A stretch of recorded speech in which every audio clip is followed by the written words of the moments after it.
کی بات کا آغاز کروں گا نبی کریم صلی اللہ علیہ وسلم کی ایک حدیث سے جو کہ صحیح بخاری میں پائی جاتی ہے، جو کہ بڑی خوفناک حدیث ہے۔ خوفناک اس لیے کہہ رہا ہوں کیونکہ اس حدیث میں آخرت کے، قیامت کے کچھ مناظر کا ذکر ہوا ہے۔ نبی کریم صلی اللہ علیہ وسلم ایک جگہ سے گزرتے ہوئے آپ نے دیکھا کہ نبی کریم صلی اللہ علیہ وسلم کو خواب میں دو فرشتے جو ہیں وہ مختلف جگہوں سے گزارتے چلے گئے اور آپ ان سے پوچھتے گئے کہ یہ کیا ہو رہا ہے، اور پھر انہوں نے ہر بار یہی کہا کہ آگے چلیں پھر آپ کو بتاتے ہیں۔ سب سے پہلے آپ نے دیکھا کہ دو شخص ہیں، ایک شخص زمین پر لیٹا ہوا ہے اور دوسرا شخص اس کے سر پہ کھڑا ہوا ہے، اس کے ہاتھ میں ایک بھاری بھرکم سا پتھر ہے اور وہ پتھر لے کے اس کے سر کے اوپر دے مارتا ہے اور اس کا سر کچل دیا جاتا ہے۔ پھر وہ پتھر دوبارہ اٹھاتا ہے اور اس ٹائم تک اس کا سر دوبارہ ٹھیک ہو چکا ہے، پھر سے وہ اس کے سر پہ پتھر دے مارتا ہے اور پھر اس کا سر کچل دیتا ہے۔ آگے جا کے دیکھا تو دو اور شخص نظر آئے، ایک شخص زمین پر لیٹا ہوا ہے اور دوسرا اس کے سر پہ کھڑا ہے، جو کہ ایک لوہے کی ہک کے ساتھ اس کے جبڑے کو یہاں سے چیرتا ہے، پھر اس سائڈ سے چیرتا ہے، پھر اوپر سے چیرتا ہے اور پھر نیچے سے چیر دیتا ہے، اور ہر دفعہ جب اس کے جبڑے کو چیرا جاتا ہے تو وہ دوبارہ سے ٹھیک ہو جاتا ہے، اور یہی پروسیس کنٹینیو ہو رہا ہے۔ آگے گئے تو دیکھا کہ ایک دور ایک تندور ہے، اس تندور میں سے چیخو پکار کی آوازیں آ رہی ہیں۔ اندر دیکھا تو مرد اور عورتیں وہاں پہ موجود ہیں جو کہ برہنہ حالت میں بغیر لباس کے ہیں اور وہ اندر پکائے جا رہے ہیں۔ اس کے آگے گئے تو دیکھا ایک تالاب ہے خون کا بھرا ہوا، اور اس تالاب میں ایک شخص تیر رہا ہے، اور جب بھی وہ تالاب کے کنارے تک پہنچتا ہے تو ایک شخص اس تالاب کے کنارے پہ کھڑا ہوا اس کے منہ کے اوپر ایک پتھر دے مارتا ہے، اور اس پتھر کے زور کی وجہ سے وہ دور چلا جاتا ہے۔ پھر وہ پتھر کو اپنے منہ میں دبائے دوبارہ کنارے تک پہنچتا ہے، وہ شخص اس کے منہ سے پتھر نکالتا ہے اور پھر اتنی زور سے اس کے منہ پہ دے مارتا ہے کہ وہ پیچھے جا لگتا ہے، پھر وہ پتھر کو لے کے واپس آتا ہے، اور یہی پروسیس ریپیٹ ہوتا چلا جا رہا ہے۔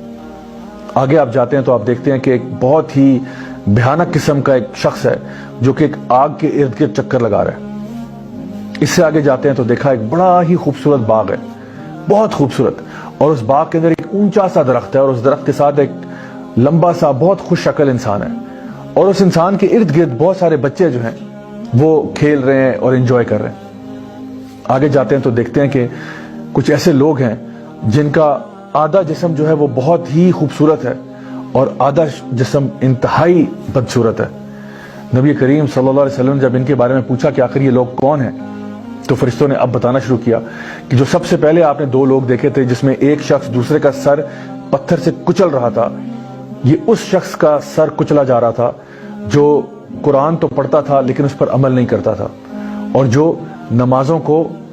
بے پرواہی کے ساتھ اور لاپرواہی کے ساتھ ادا کرتا تھا یا ادا ہی نہیں کرتا تھا۔ دوسری طرف ان کا ذکر کیا وہ شخص جو دوسرے کے اوپر اس کا جبڑا چیر رہا تھا ہک کے ساتھ، یہ بتایا یہ اس شخص کا منہ چیرا جا رہا ہے جو دنیا میں جھوٹ بولتا تھا، اور اتنا جھوٹ بولتا تھا کہ اس کا جھوٹ پوری دنیا میں پھیل جاتا تھا۔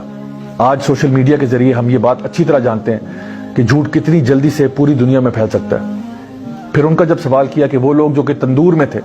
برہنہ حالت میں، یہ لوگ آخر کون تھے، تو بتایا گیا یہ دنیا کے وہ لوگ ہیں جو زنا کیا کرتے تھے، مرد ہوں یا عورتیں ہوں۔ پھر اس شخص کے بارے میں پوچھا جو کہ خون کے تالاب میں تیر رہا تھا اور اس کے منہ کے اوپر بار بار پتھر مارے جا رہے تھے، تو بتایا گیا یہ امت کا وہ شخص ہے جو سود کا کاروبار کرتا تھا، یعنی کہ ربا میں یا انٹرسٹ میں ڈیل کرتا تھا۔ پھر ان کا پوچھا گیا وہ شخص جو کہ ایک بھیانک قسم کا انسان ہے جو کہ آگ کے ارد گرد چکر لگا رہا ہے، تو بتایا گیا کہ یہ جو ہے اصل میں جہنم کا داروغہ ہے، مالک، دا گیٹ کیپر آف ہیل۔ پھر پوچھا ان شخص کا وہ جو بہت خوش شکل تھے، ایک اونچے سے درخت کے ساتھ کھڑے ہوئے تھے اور ان کے ارد گرد بہت سارے بچے بھاگ دوڑ رہے تھے، تو بتایا گیا کہ یہ اصل میں ابراہیم علیہ السلام ہے، اور ان کے ارد گرد وہ سارے بچے ہیں جو کہ بالغ ہونے سے پہلے ہی فوت ہو گئے، یعنی کہ فطرت کے اوپر فوت ہو گئے۔ پھر آگے جا کے وہ لوگ جو کہ آدھے خوبصورت ہیں اور آدھے خوبصورت نہیں ہیں، یہ وہ لوگ ہیں جو دنیا میں اچھے کام بھی کرتے تھے اور اسی کے برابر برے کام بھی کرتے تھے۔ تو پھر ان لوگوں کو کہا جائے گا کہ حوض کوثر میں جا کے ڈوب کے ایک دفعہ آ جائیں، اور پھر جب وہ وہاں سے آئیں گے تو پھر ان کے پورے جسم جو ہے وہ صاف ستھرے ہو چکے ہوں گے اور وہ خوش شکل ہو جائیں گے۔ مائی ڈیئر برادرز سسٹرز، یہ حدیث میں نے آپ کو اس لیے سنائی ہے تاکہ ہمیں سمجھ میں آ جائے کہ جو بھی ہم دنیا میں اعمال کر رہے ہوتے ہیں، ایسا نہیں ہوتا کہ ان کا کوئی حساب کتاب نہیں ہوگا۔ جس قسم کا عمل انسان نے دنیا میں کیا ہوتا ہے، ہو سکتا ہے کہ اس کی سزا اس کو دنیا میں مل جائے، اور ہو سکتا ہے کہ دنیا کے علاوہ آخرت میں بھی مل جائے، تو اس لیے گناہوں سے بچنا ہی ضروری ہے۔ اللہ سبحانہ تعالیٰ فرماتے ہیں قرآن مجید میں سورہ طلاق سورہ نمبر 65 آیت نمبر 2 اور 3 میں وَمَن يَتَّقِ اللَّهَ يَجْعَل لَّهُ مَخْرَجًا وَيَرْزُقْهُ مِنْ حَيْثُ لَا يَحْتَسِبُ وَمَن يَتَوَكَّلْ عَلَى اللَّهِ فَهُوَ حَسْبُهُ، کہ جو شخص بھی اللہ کا تقوی اختیار کرے گا، یعنی گناہوں کو چھوڑ دے گا، اللہ تعالیٰ اس کو ہر مشکل سے باہر نکالے گا اور پھر اس کو رزق عطا فرمائے گا وہاں سے جہاں سے اس نے سوچا بھی نہیں ہوگا.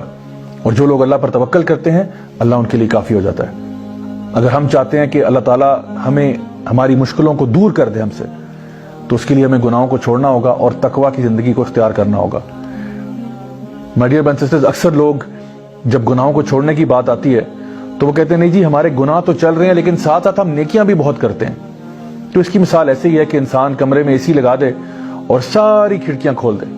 تو ایک طرف تو آپ نے استغفار کی ہوئی ہے لیکن آپ گناہ چھوڑنے کے موڈ میں ہی نہیں ہیں. ایک انسان ہر سال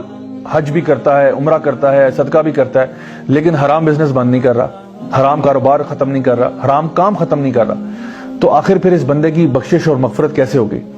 اصل کام یہ ہے کہ سب سے پہلے گناہوں کو چھوڑیں, اس کے بعد جتنے نیک اعمال کرنا چاہتے ہیں آپ ضرور کریں, لیکن گناہوں کو چھوڑنا بہت ضروری ہے.